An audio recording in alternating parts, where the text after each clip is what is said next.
నమస్కారం. B7 city news కి స్వాగతం. వార్తల్లోని ముఖ్యాంశాలను చూద్దాం. ప్రజా సమస్యల పరిష్కార వేదికలో వచ్చే అర్జీలను వెంటనే పరిష్కరించాలి. జిల్లా కలెక్టర్ వెంకటేశ్వర్. ఆడి కృతిక సందర్భంగా పలు ఆలయాలలో భక్తుల రద్దీ. శ్రీకాళహస్తి కుమారస్వామి దేవాలయంలో ప్రత్యేక పూజలు నిర్వహించిన అర్చకులు. బాకరాపేట పోలీస్ స్టేషన్ పరిధిలో కిడ్నాప్ కేసును ఛేదించిన పోలీసులు. కేసు నమోదు చేసి రిమాండ్కు తరలిస్తున్నట్టు తెలిపిన జిల్లా ఎస్పీ సుబ్బారాయుడు. కొద్ది రోజులుగా పలమనేరులో డాయ్ యాప్ కలకలం. ఆలస్యంగా ఈ యాప్ లో ₹1 కోటి పోగొట్టుకున్న బాధితుడు పోలీస్ స్టేషన్ లో ఫిర్యాదు. ఇక వార్తల్లోని వివరాలను చూద్దాం. ఒలింపిక్ క్రీడలు 2024 జరుగుతున్న నేపథ్యంలో జిల్లా కలెక్టరేట్ నుండి సెల్ఫీ పాయింట్ ను ప్రారంభించి ఫోటో దిగి ఒలింపిక్ క్రీడల్లో పాల్గొంటున్న క్రీడాకారులకు జిల్లా తరఫు నుండి మనస్ఫూర్తిగా శుభాకాంక్షలు తెలుపుతూ విద్యార్థి దశ నుండే విద్యార్థులు క్రీడలపై ఆసక్తి పెంపొందించుకోవాలని కలెక్టర్ వెంకటేశ్వరన్ పేర్కొన్నారు.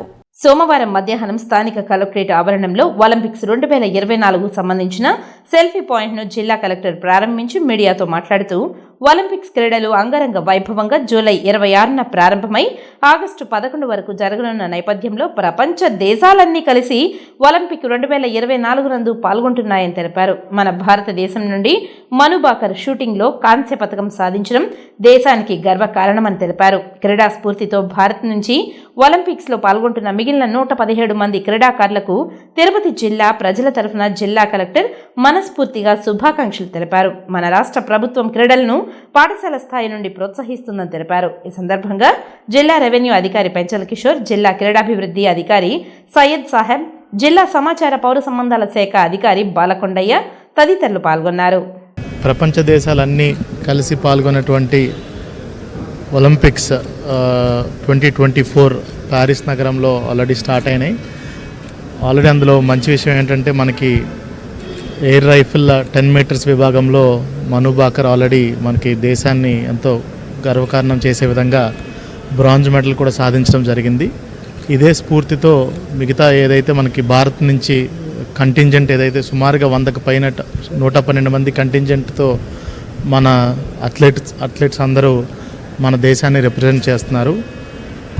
On behalf of Tirupati district administration, I sincerely hope from the bottom of my heart వాళ్ళందరూ కూడా అనేకమైనటువంటి పథకాలు మన దేశానికి తీసుకొచ్చి వాళ్ళకి మన దేశానికి ఒక గర్వకారణంగా ఉండాలని కోరుకుంటూ తిరుపతి నగరంలో నెలకొన్న సమస్యలపై ప్రజల నుంచి వస్తున్న ప్రతి ఒక్క సమస్యను పరిశీలించి పరిష్కరిస్తామని ఫిర్యాదులు, అర్జీలు ఇచ్చేందుకు వచ్చిన ప్రజలను ఉద్దేశించి municipal corporation commissioner Narapa Reddy Maurya అన్నారు.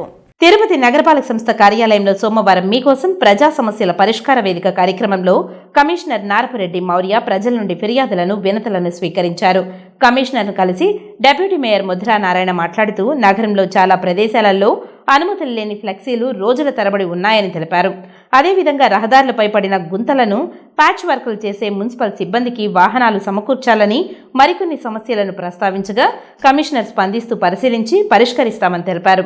అదేవిధంగా స్టాండింగ్ కౌన్సిల్ సభ్యులు ఎస్కే బాబు, నరసింహాచారి, కార్పొరేటర్లు కోటూరి ఆంజనేయులు, దొడ్డారెడ్డి ప్రవళికారెడ్డి, నరేందర్ నాథ్, బొక్కం అనిల్, అన్న అనితా యాదవ్, దూది శివకుమార్ తదితరులు కమిషనర్ను కలిసి తమ పరిధిలో సమస్యలను పరిష్కరించాలని కోరడం జరిగింది. ఈ సందర్భంగా ప్రజల నుంచి వచ్చిన ఫిర్యాదులను, వినతులను కమిషనర్ స్వీకరిస్తూ సమస్యల పరిష్కారానికి కృషి చేస్తామని, అధికారులతో చర్చించి సమస్యలను పరిశీలించి త్వరగా ఆయా సమస్యల పరిష్కారానికి కృషి చేస్తామని హామీ ఇవ్వడం జరిగింది. ప్రధాన సమస్యల్లో శ్రీనివాసనగర్ కూడల్లో స్పీడ్ బ్రేకర్ ఏర్పాటు చేయాలని, లీలామహల్ దగ్గరున్న చేపల మార్కెట్ను మార్చాలని, హరిశ్చంద్ర శ్మశాన వాటికలో శవ దహన సంస్కారాల వల్ల కాలుష్యం ఏర్పడుతుందని, అశోక్ నగర్, అబ్బన్న కాలనీలోని కాలువల్లో సీల్డ్ తొలగించాలని, పద్మావతి పార్క్ నందు సౌకర్యాలు కల్పించాలని, అదేవిధంగా కొన్ని ప్రాంతాలలో రోడ్లు పాడైపోయాయని, కొన్ని ప్రాంతాలలో డ్రైనేజీ సమస్యలపై వచ్చిన ఫిర్యాదులను పరిశీలించి పరిష్కరిస్తామని తెలిపారు. Tirupati municipal corporation commissioner Narapa Reddy Maurya. ఈ కార్యక్రమంలో additional commissioner Charan Tej Reddy, health officer doctor Yuva Anvesh Reddy, revenue అధికారులు సేతు మాధవ్, కేఎల్ వర్మ తదితర అధికారులు పాల్గొన్నారు. అలాగే తిరుపతి కార్పొరేషన్ కార్యాలయంలోని మున్సిపల్ కమిషనర్కు కార్పొరేటర్ నరసింహాచారి, కార్యాలయంలో అనధికారికంగా 163 మందిని విధుల్లోకి తీసుకున్నారని, కార్పొరేటర్లకు కౌన్సిల్ సమావేశంలో చర్చించకుండా ఎలా అనుమతించారని వినతి పత్రాన్ని కమిషనర్కు అందజేశారు. అనంతరం కార్యాలయం వెలుపల మీడియాతో మాట్లాడారు. అనధికారికంగా దాదాపుగా 160 మందిని ఉద్యోగాల్లో నియమించారు. ఒక నోటిఫికేషన్ లేదు, ఒక నిరుద్యోగులకు ఒక అప్లికేషన్ ఇచ్చింది లేదు, లేదా కనీసం ఈ ఉద్యోగాల్లో పెట్టుకుంటున్నామని చెప్పి కార్పొరేటర్లుగా ప్రజాస్వామ్యబద్ధంగా గెలిచిన మాకు కూడా ఒక చిన్న ఇన్ఫర్మేషన్ లేదు. అట్లీస్ట్ అంతెందుకు మేయర్ గారికి సమాచారం లేదు. పోనీ కౌన్సిల్లో పెట్టారంటే కౌన్సిల్లో లేదు. ఇలా ఒక్కొక్క ఉద్యోగానికి ఒక మనిషికి దాదాపుగా 15,000 రూపాయల చొప్పున 160 మందికి 23 లక్షలు ఒక నెలకి ఎవరిని అడిగి కార్పొరేషన్ ద్వారా జీతాలు ఇస్తున్నారు. అలాగే ఇది దాదాపుగా ఈ తతంగం 1.5 సంవత్సరంగా జరుగుతోంది. అంటే దాదాపుగా 3,30,00,000 రూపాయలు మున్సిపల్ నిధులు దుర్వినియోగం కాబట్టాయి. పోనీ ఈ 150 మంది ఎక్కడ పనిచేస్తున్నారు?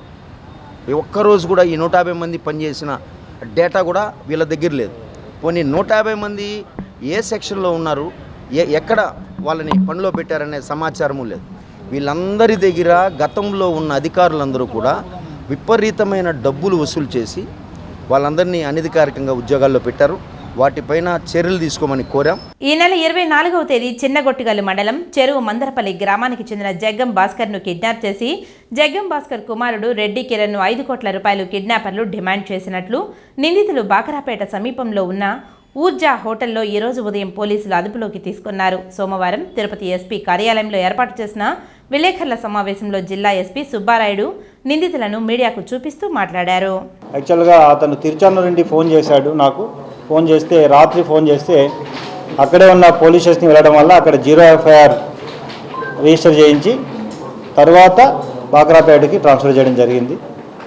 అప్పటికప్పుడే మా ఎస్బీ ఇన్స్పెక్టర్ని, సైబర్ ఇన్స్పెక్టర్ని, లోకల్ ఇన్స్పెక్టర్ని అలర్ట్ చేసి వెరిఫై చేసినప్పుడు టెక్నికల్గా అన్నీ కొరాబిట్ చేసిన తర్వాత వీళ్ళు 4 వ్యక్తులు కలిసి చాలా కాలంగా అతని మీద ఒక అబ్జర్వేషన్ ఉంచి అతన్ని కిడ్నాప్ చేయాలి అనే ఒక ఆలోచనతో ఒక డమ్మీ పిస్టల్ ఏదైతే ఉందో డమ్మీ పిస్టల్ తీసుకెళ్ళి డమ్మీ పిస్టల్ ద్వారా అతన్ని బెదిరించి వాళ్ళ కారులో ఎక్కించుకొని దూరంగా తీసుకెళ్ళి అతను అరుస్తాడేమనే ఒక రీజన్తో కొన్ని ఇంజక్షన్లు కూడా అతని మీద ప్రయోగించారు. మత్తు ఇంజక్షన్లు కూడా ప్రయోగించారు. ఈ మత్తు ఇంజక్షన్లు తీసుకోవడానికి ఒక RMP డాక్టర్ని కూడా అప్రోచ్ అయ్యి అతని ద్వారా తీసుకుని అతని దగ్గర కిట్ తెచ్చారు. సో అతన్ని కూడా కంట్రోల్లో తీసుకోవడం జరిగింది. తర్వాత మా టీం అందరూ కలిసి వారిని ట్రేస్ చేసి పట్టుకోవడానికి పోయినప్పుడు వాళ్ళు ఈవెన్ మా పోలీస్ జీపుని కూడా కాదని పోలీస్ జీప్ తగిలించి వాళ్ళ వెహికల్ తగిలించి పారిపోతుండగా మళ్ళీ సరెండర్ చేసి చాలా కష్టపడి వీళ్ళందరినీ అతన్ని సేవ్ చేస్తూ పట్టుకోవడం జరిగింది. అందులో 3 దొరికారు. ఇంకొకరు మన చిన్నగొట్టుకల్లు మండలం వ్యక్తే పారిపోవడం జరిగింది. అతన్ని కూడా తొందరలో పట్టుకోవడం జరిగింది. తిరుపతి రూరల్ మండలం తన్నపల్లి పంచాయతీలో పద్మగిరి కొండపై వెలిసిన శ్రీ బాల జ్ఞాన దండాయుధపాణి స్వామివారి ఆడికృతిక ఉత్సవాలు వైభవంగా జరుగుతున్నాయి. ఉత్సవాలను పురస్కరించుకొని చంద్రగిరి ఎమ్మెల్యే పులివర్తి నాని సోమవారం ఉదయం స్వామివారికి పట్టు వస్త్రాలను సమర్పించి మొక్కులు చెల్లించుకున్నారు. ఆడికృతిక ఉత్సవాల సందర్భంగా తిరుపతి రూరల్ మండలం తన్నపల్లి పద్మగిరి కొండపై వెలిసిన శ్రీ బాల జ్ఞాన దండాయుధపాణి స్వామివారి ఆలయానికి భక్తులు అధిక సంఖ్యలో తరలివస్తున్నారు.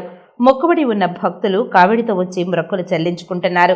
స్వామివారిని ఉదయం 5 గంటలకు సుప్రభాత సేవతో మేల్కొల్పి సుగంధభరిత ద్రవ్యాలతో అభిషేకం నిర్వహించిన అనంతరం పలు రకాల పుష్పాలతో అలంకరించి భక్తులకు దర్శన భాగ్యాన్ని కల్పించారు. ఆడికృతిక ఉత్సవాలను పురస్కరించుకుని చంద్రగిరి ఎమ్మెల్యే పులివర్తి నాని శ్రీ బాల జ్ఞాన దండాయుధపాణి స్వామివారికి పట్టు వస్త్రాలను సమర్పించారు. ముందుగా పార్టీ నాయకులు, కార్యకర్తలు గజమాలతో సత్కరించారు. యువత టపాకాయలు కాలుస్తూ ఘనంగా స్వాగతం పలికారు. ఆలయ ఆవరణంలోని చేరుకోగానే ఆలయ కమిటీ సభ్యులు, ఆలయ అర్చకులు పులివర్తి నానికి పూర్ణ కుంభంతో స్వాగతం పలికి ప్రత్యేక దర్శన ఏర్పాట్లను చేశారు.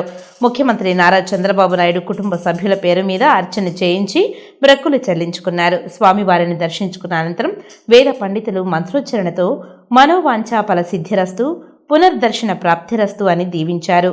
నియోజకవర్గ ప్రజల సుఖ సంతోషాలతో జీవించాలని సుబ్రహ్మణ్య స్వామిని మొక్కుకున్నట్లు ఆయన తెలిపారు. దర్శనానంతరం ఆలయ కమిటీ సభ్యులు తీర్థ ప్రసాదాలను అందజేశారు. ఈ కార్యక్రమంలో తిరుపతి రూరల్ మండలం పార్టీ నాయకులు, కార్యకర్తలు, అభిమానులు, ఇతరులు పాల్గొన్నారు. నగరపాలక సంస్థలోని అన్ని విభాగాలలో పనిచేస్తున్న ఉద్యోగులు సమయపాలన పాటించాలని నగరపాలక సంస్థ కమిషనర్ నారపురెడ్డి మౌర్య అన్నారు. నగరపాలక సంస్థలోని హెల్త్, ఇంజనీరింగ్, ప్లానింగ్ అధికారులు సిబ్బందితో కలిసి పలు ప్రాంతాలలో జరుగుతున్న పారిశుద్ధ్యం, అభివృద్ధి పనులను సోమవారం తెల్లవారుజాము నుండి కమిషనర్ పరిశీలించారు. ముందుగా 18వ వార్డులోని పారిశుద్ధ్య కార్మికులు మాస్టర్ గది వద్ద కార్మికులు హాజరు పట్టికను పరిశీలించారు. ఎంతమంది వచ్చారు, వారు ఎక్కడెక్కడ విధులు నిర్వర్తిస్తున్నారని అడిగి తెలుసుకున్నారు. అక్కడి నుండి న్యూ బాలాజీ కాలనీలో గల చెత్త నిర్వహణ కేంద్రాన్ని, చుట్టుప్రక్కల జరుగుతున్న పారిశుద్ధ పనులను, ఇంటింటి చెత్త సేకరణను పరిశీలించారు. ప్రతిరోజు మా సిబ్బంది చెత్త సేకరణకు వస్తున్నారా అని అడిగి తెలుసుకున్నారు. అలాగే న్యూ బాలాజీ కాలనీ, ముత్యాలరెడ్డిపల్లి వద్ద ఉన్న అన్నా క్యాంటీన్లో జరుగుతున్న పనులను పరిశీలించి త్వరగా పనులు పూర్తి చేసి ప్రారంభోత్సవానికి సిద్ధం చేయాలని ఇంజనీరింగ్ అధికారులను ఆదేశించారు. ముత్యాలరెడ్డిపల్లి వద్ద వాటర్ ట్యాంక్, కొన్ని ఇండ్ల వద్ద నీటి సరఫరాను, నీటి సాంద్రత పరీక్షలను తనిఖీ చేశారు. ఈ సందర్భంగా కమిషనర్ మాట్లాడుతూ నగరంలో చెత్తను ఒక క్రమ పద్ధతిలో సేకరించాలని తెలిపారు. ఎక్కడా కూడా రోడ్లపై చెత్త లేకుండా సిబ్బంది పనిచేయాలని అన్నారు. ఆయా విభాగాల అధికారులు సిబ్బంది విధుల్లో సమయపాలన పాటించాలని, నిర్లక్ష్యం వహిస్తే కఠిన చర్యలు తీసుకుంటామని హెచ్చరించారు. ప్రతిరోజు నీటి సాంద్రత పరీక్షలు నిర్వహించి మంచినీటిని ప్రజలకు అందించాలని అధికారులను ఆదేశించారు. నీటి కలుషితం జరగకుండా చూడాలని అన్నారు. అన్నా క్యాంటీన్లు ప్రారంభోత్సవానికి సిద్ధం చేయాలని ఇంజనీరింగ్ అధికారులను ఆదేశించారు. కమిషనర్ వెంట municipal health officer doctor Yuva Anvesh Reddy, sanitary supervisor Chenchaiah, మేస్త్రీలు, వార్డు సెక్రటరీలు తదితరులు పాల్గొన్నారు.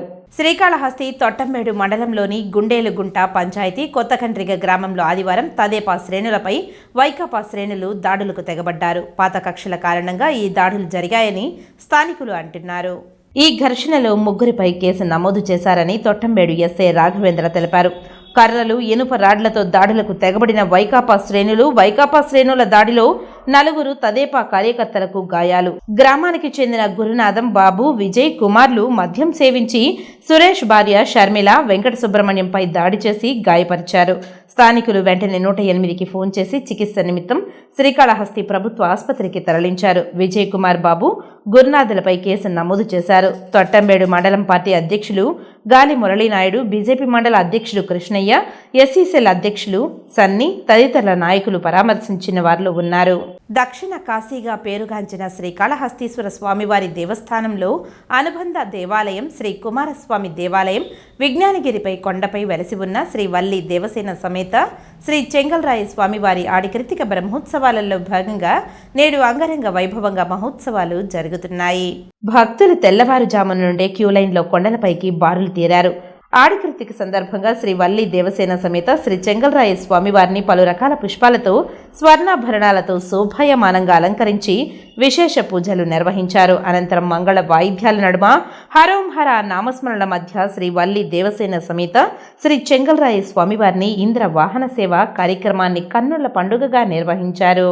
మీకోసం ప్రజా సమస్యల పరిష్కార వేదికలో వచ్చిన అర్జీలను నిర్దేశించిన సమయంలోపు పరిష్కారం అర్థవంతంగా చూపాలని, అలసత్వం సహించేది లేదని జిల్లా కలెక్టర్ వెంకటేశ్వర్ అధికారులను ఆదేశించారు. సోమవారం ఉదయం స్థానిక జిల్లా కలెక్టరేట్ నందు ఏర్పాటు చేసిన ప్రజా సమస్యల పరిష్కార వేదికలో జిల్లా కలెక్టర్ వారు డిఆర్డీఏ పెంచల్ కిషోర్, డిప్యూటీ కలెక్టర్లు దేవేందర్ రెడ్డి, రామ్మోహన్, కోదండ రామిరెడ్డితో కలిసి వివిధ ప్రాంతాల నుంచి వచ్చిన అర్జీదారుల నుండి వినతులను స్వీకరించారు. శాఖల వారీగా అర్జీల వివరాలు ఇలా ఉన్నాయి. రెవెన్యూ శాఖకు సంబంధించి 94, పోలీసు శాఖకు సంబంధించి 10, డిఎంహెచ్ఓకి సంబంధించి 3, రిజిస్టర్కి సంబంధించి 1, ఎస్వీయూకు సంబంధించి 1, సివిల్ సప్లైకి సంబంధించి 1, డిస్ట్రిక్ట్ వాటర్ రిసోర్సెస్ ఆఫీస్ నుంచి 1, ఏపీ ఎస్ఆర్టీసీకి సంబంధించి 2, డిపిఓకి సంబంధించి 4, సర్వశిక్ష అభియాన్ నుంచి 2, జాయింట్ కలెక్టర్కి సంబంధించి 6, పీడీ డిఆర్డీఏకి సంబంధించి 3, ఎంపీడీఓకి సంబంధించి 2, కలెక్టర్ కార్యాలయం ఈ సెక్షన్కి సంబంధించి 6, మున్సిపల్ కమిషనర్కు సంబంధించి 2, సర్వే అండ్ ల్యాండ్ రికార్డ్స్ సంబంధించి 2, ఎస్సీ పంచాయతీరాజ్కు సంబంధించి 1, డిస్ట్రిక్ట్ కోఆర్డినేటర్ మెడికల్కి సంబంధించి 1, డిఆర్ఓకి సంబంధించి 1, డిఎస్పీకి సంబంధించి 3, మొత్తం వెరసి 146 వినతులు రావడం జరిగిందని అధికారులు అందరూ సదరు అర్జీలపై ప్రత్యేక దృష్టి సారించి వేగవంతంగా, నాణ్యతగా, అర్థవంతంగా పరిష్కరించాలని గ్రీవెన్స్కు వచ్చి హాజరైన వివిధ శాఖలకు సంబంధించిన అధికారులను జిల్లా కలెక్టర్ ఆదేశించారు. పాలమనేరులో డాయ్ కలకలం అందరికీ తెలిసిందే. ఈ విచారణలో భాగంగా చిత్తూరు జిల్లా కలెక్టర్ సుమిత్ కుమార్ ఆదేశాల మేరకు ఈరోజు మున్సిపల్ ఆఫీస్, నీలం సంజీవరెడ్డి కౌన్సిల్ హాల్ నందు మెఫ్మా పీడీ రాధమ్మ మరియు పలమనేరు సిఐ చంద్రశేఖర్ ఆధ్వర్యంలో బాధితుల నుండి ఫిర్యాదులను స్వీకరించారు. ఈ క్రమంలో ఈశ్వర్ రెడ్డి అనే వ్యక్తి ఈ యాప్ ద్వారా ₹1 కోటి పోగొట్టుకున్నట్టు కంప్లైంట్ ఇచ్చారు. ఈ సందర్భంగా ఆయన మాట్లాడుతూ ఈశ్వర్ రెడ్డి అనే వ్యక్తి పలమనేరులోనే పుట్టి పెరిగి చదువుకున్నాడు. ఉద్యోగరీత్యా బెంగళూరులో సాఫ్ట్వేర్ జాబ్ చేస్తున్నారు. పలమనేరులో ఈ యాప్ ప్రధాన సూత్రధారి రాజేష్ ఇంటి ప్రక్కనే తన నివాసమని, అతనిని నమ్మి నేను నా స్నేహితులు ₹1 కోటి దాకా ఇన్వెస్ట్ చేశామని, 10 నుండి 12 లక్షల రూపాయలు మాకు అందరికీ రిటర్నింగ్ వచ్చిందని, ఆ తర్వాత యాప్ మూసివేశారని ఈ సందర్భంగా ఆయన తన ఆవేదనను వ్యక్తం చేశారు. తను నమ్మి అమౌంట్ వేసిన నా స్నేహితులందరికీ కొంతమందికి అమౌంట్ ఇప్పుడే ఇచ్చేసి వచ్చానని, ఈ విధంగా ఈరోజు అర్జీలు తీసుకుంటున్నారని తెలిసి కంప్లైంట్ ఇవ్వడానికి వచ్చానని ఈ సందర్భంగా శంకర్ రెడ్డి తెలియజేశారు. చెప్తే సేమ్ బ్యాంక్ అకౌంట్ డీటెయిల్స్ ఇచ్చిందండి మాకు. ఆ పేర్లన్నీ ఉన్నాయి నా దగ్గర, అకౌంట్ నెంబర్లు కూడా ఉన్నాయి. నేను కావాలంటే అకౌంట్ నెంబర్ కూడా ఇస్తాను మీకు. 7 అకౌంట్ నెంబర్స్ ఉన్నాయి. ఒక్కొక్క అకౌంట్కి నేను 5 lakhs 3 lakhs ఒక 4 పంపించున్నాము, 2.5 lakhs ఒకటి పంపించాను.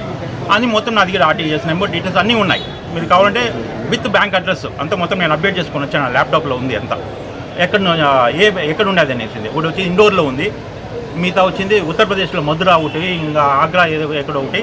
డీటెయిల్స్ అంతా తమిళనాడు నుంచి ఒక బ్యాంక్ ఉంది. అన్ని బ్యాంక్ డీటెయిల్స్ ఉన్నాయి నా దగ్గర. I can provide all the details. ఈ స్కామ్లో రాజేష్ ఏమైనా సంపాదించుకున్నాడు? 100% చేసుకుని ఉంటాడు కంపల్సరీ. ఎందుకంటే హీజ్ ద స్టార్టింగ్ పాయింట్. నాకు ఇప్పుడు అర్థం కాలేదు. ఇప్పుడు సంపాదించుకోరు సార్, మేము అన్న ద్వారాగా మేము కూడా దాంట్లో డి యాప్లోకి వచ్చినాము. కాదు, మీరు ఫస్ట్ నుంచి నేను గమనించాను అంటున్నారు కదా, ఆయన అకౌంట్ లో పడడం అంతా. అవును, కాబట్టి అకౌంట్ పడింది. అందులో స్టార్టింగ్ పాయింట్ అతనే. అంటే ఇప్పుడు బాలసుబ్రహ్మణ్యం అయితేనా నేను ఏం చేసినా నెట్లో ఎంక్వైరీ చేశాను బాలసుబ్రహ్మణ్యం అంటే ఎవరు అని. నాకేం తెలిసింది, Aditya Birla MD and CEO. మీకు కావాలి చూసుంటారేమో, mutual fund MD and CEO అనేసి వచ్చింది. మళ్ళీ ఒక సైట్ వేరే ఒకటి ఇచ్చారు. దాంట్లో చూస్తే ఆయన పేరు ఆయన ఉన్నాడు. వాళ్ళతో కూడా ఇంకా వేరే వాళ్ళు టెక్ మహేంద్ర వచ్చి రిటైర్డ్ అయిన అనమాట. ఆయన పేరు ఏదో ఉండాలి ఒక పేరు. ఆయన మా ఫ్రెండ్ నాతో కూడా టెక్ మహేంద్ర పనిచేస్తాడు. వాళ్ళు మా బాస్ జస్ట్ 15 days ముందే రిటైర్డ్ అయినాడు, ఇది కూడా ఉన్నాడు దీంట్లో అనేసి అని చెప్పారు అనమాట. సో బాలసుబ్రహ్మణ్యము అలాంటి వాళ్ళంతా ఉన్నారు. ఈ డేటా మీరు అనేసి యూఎస్ అని చెప్తున్నారు అని ఒక మాకు అనిపించింది అనమాట. ఇన్ని రోజు వస్తూ ఉంది అనేసింది. దీనివల్ల మేము టెక్నిక్ ఫీల్డ్లో ఉండేదానివల్ల వీళ్ళంతా ఉండారని చెప్పింది. హైఫైగా ఉండారు కదా వీళ్ళు, నిజంగానే ఉంటుందో. ప్లస్ టెక్నాలజీ వచ్చి ఏఐ అని చెప్పారన్నమాట. దాని గురించి మాకు ఏదో కొంచెం అంతో ఏందో మేము చేస్తాం, మాకు తెలుసు ఆర్టిఫిషియల్ ఇంటెలిజెన్స్ అంటే ఏమనేసి, ఏం దాంట్లో చేయొచ్చు. Really we can do wonders. But అది రియల్గా ఇది అట్లా అనుకున్నాం అనమాట. ఒకవేళ ఏమైనా వండర్గా నిజంగానే చేసిందే. అలాంటి దీంట్లో ఫారెక్స్లో అంట, క్రిప్టో కరెన్సీ అంట, బిట్కాయిన్ అంట, వాళ్ళు చెప్పింది అలా అనమాట. ఇలాంటి పెద్ద పెద్ద వరల్డ్లోకి నెంబర్ 1 కంపెనీస్లో మేము ఇన్వెస్ట్ చేస్తాము. ఆ కంపెనీస్లో 1% పెడితే మీకు యాక్చువల్లీ 10%. దెర్ ఆర్ కంపెనీస్ వాళ్ళు నిజంగానే మనకి అంత రిటర్న్స్ వస్తాయి, నిజంగానే వస్తాయి. మేమేమనుకున్నాము, నిజంగానే వీళ్ళు ఆర్టిఫిషియల్ ఇంటెలిజెన్స్ కదా, నిజంగా ఆ విధంగా మానిటర్ చేస్తారు, ఆ విధంగా మంచి కంపెనీస్లో ఇన్వెస్ట్ చేసి మనకి లాభాలు చేస్తూ ఉన్నారేమో, పూర్ పీపుల్ అందరినీ మంచి ఇది బాగుపడతారని నేను అనుకున్నాను. కానీ వీళ్ళు ఆర్టిఫిషియల్ ఇంటెలిజెన్స్ ఊరికే పేరు చెప్పేసింది, అంతే ఇలాంటి డ్రామా చేస్తారని ఇప్పుడే తెలుసు. వార్తలు ముగించే ముందు ముఖ్యాంశాలు మరోసారి. ప్రజా సమస్యల పరిష్కార వేదికలో వచ్చే అర్జీలను వెంటనే పరిష్కరించాలి, జిల్లా కలెక్టర్ వెంకటేశ్వర్. ఆడి కృతిక సందర్భంగా పలు ఆలయాలలో భక్తుల రద్దీ. శ్రీకాళహస్తి కుమారస్వామి దేవాలయంలో ప్రత్యేక పూజలు నిర్వహించిన అర్చకులు. బాకరాపేట పోలీస్ స్టేషన్ పరిధిలో కిడ్నాప్ కేసును ఛేదించిన పోలీసులు. కేసు నమోదు చేసి రిమాండ్కు తరలిస్తున్నట్టు తెలిపిన జిల్లా ఎస్పీ సుబ్బారాయుడు. కొద్ది రోజులుగా పలమనేరులో డాయ్ యాప్ కలకలం. ఆలస్యంగా ఈ యాప్ లో ₹1 కోటి పోగొట్టుకున్న బాధితుడు పోలీస్ స్టేషన్ లో ఫిర్యాదు. ఈ వార్తలు ఇంతటితో సమాప్తం. నమస్కారం.